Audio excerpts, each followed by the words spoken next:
তারা আমার সাথে যেই সমস্ত আচরণ করতেছে, আমি আমার গায়ের পোশাকটা দেখেন, সিএনজির পোশাক, এবং আমার সিএনজির নাম্বারটাও দেখেন, সিএনজিটা দেখেন।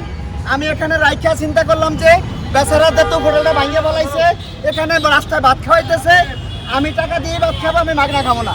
আমি সেই হিসাব করে তার দোকানে যখন আমি ভাত খাইতে গিয়েছিলাম, আমি সেই প্লেটটা দিয়ে হাত দিয়ে প্লেট নিয়েছিলাম। সে আমাকে প্লেটটার আমি যখন হাতে নিয়েছি, সে বলছে ভাই 100 টাকা দেন। আমি বলি কিসের টাকা, আমি তো এখনো খাইলাম না। সে বলে যে এটা খাওয়ার আগে টাকা দিতে হবে। এটা তো নিয়ম ভাই, কেন এটা তো নিয়ম।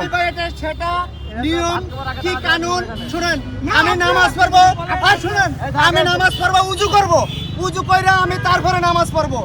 আমি উজু না করিয়া যদি আমি মনে করি সেজদা দেই, সেটা কি আমার সেজদা হবে? এটা কেমন নিয়ম? কিসের নিয়ম এটা? এটা কিসের নিয়ম এটা আমি বুঝি না। সে আমার থেকে আবার প্লেট কেড়ে নিল কেন?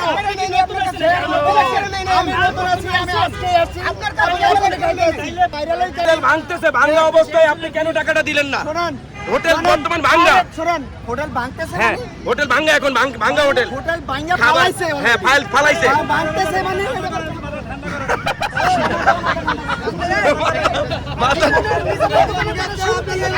মাথা ঠান্ডা করে